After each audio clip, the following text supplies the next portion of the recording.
We feel, we hear your pain, your fear, but we're here to say who you are is okay.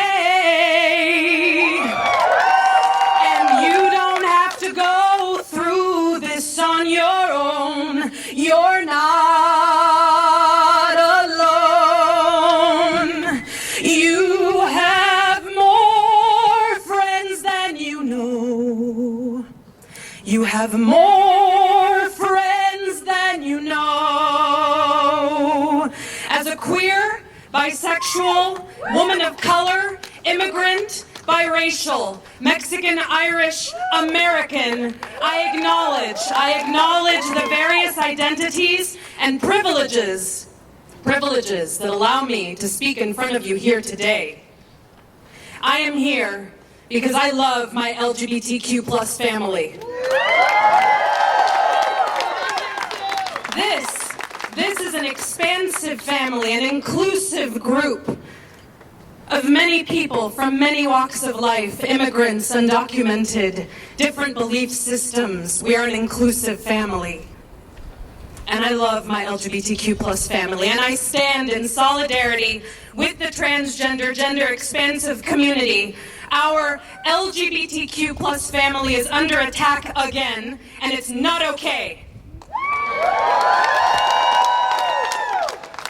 I read a statement by Lieutenant Governor Dan Patrick recently that I found so interesting, and I quote, "Texans count on us to ensure that the sanctity and dignity of life is protected."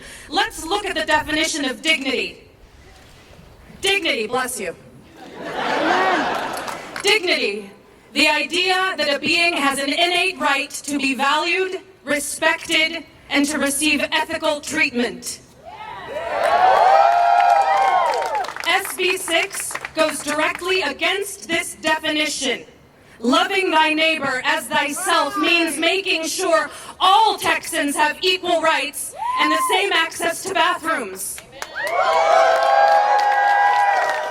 So let's look at some of the most harmful aspects of SB 6 and how it is pushing a false narrative about the transgender and gender expansive community. SB 6 is not actually about public safety, no. It discriminates against transgender people and would inhibit their participation in public life.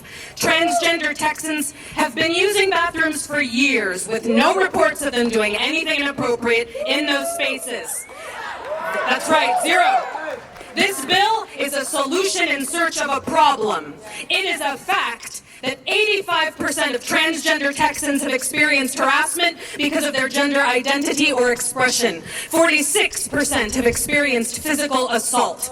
And in the past year, 69% of transgender Texans avoided using a public restroom because they were afraid of confrontations or other problems they might experience.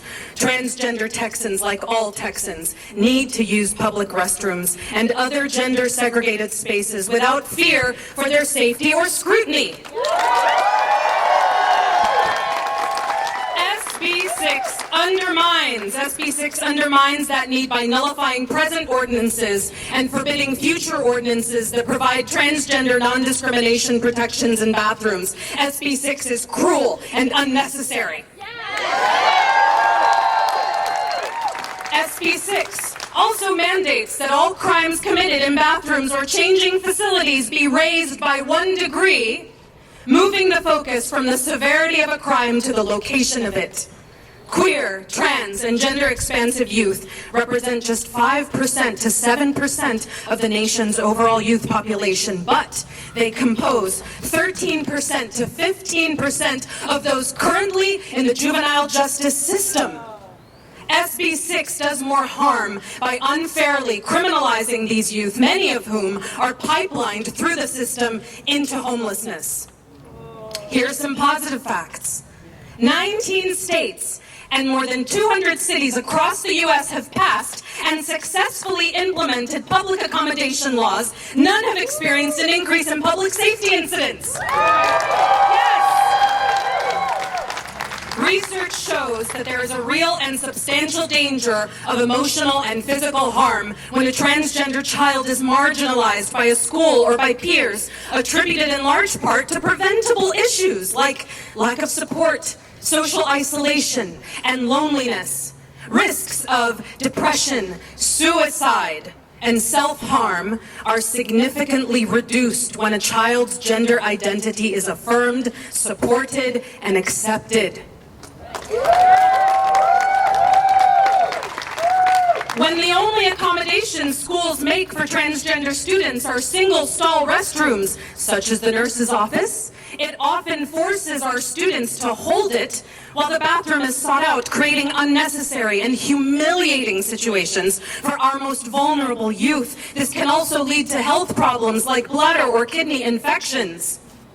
Evidence-based measures to protect children from sexual abuse would focus on the highest risk venues, which are private homes, not public restrooms. And these measures would focus on the highest risk perpetrators, which are heterosexual cis males. For those of you who don't know what cis male means, it's an assigned male at birth who identifies as a man. That is not transgender and gender expansive people. That is not transgender and gender expansive people. 70% of sexual assaults are committed by perpetrators known to the victim, not transgender strangers. There are many things that threaten our children, but transgender people using the restroom in peace is not one of them.